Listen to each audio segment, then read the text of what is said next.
How to add widgets on iPhone. To add widgets to your iPhone, first of all, make sure you're on your home screen. Tap and hold on a space on your screen. You'll see the app starting to wiggle. Then, you need to go to the Edit option at the top left corner of your screen. Tap on it. A drop-down menu will appear on your screen. Select the Add Widget option.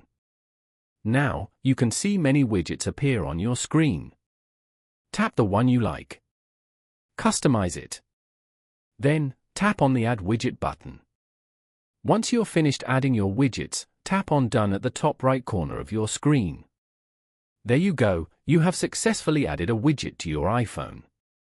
By following these simple steps, you can easily add widgets to iPhone. Thank you for watching. Please leave a like if this tutorial helped you, or leave a comment below if you have any questions related to the video.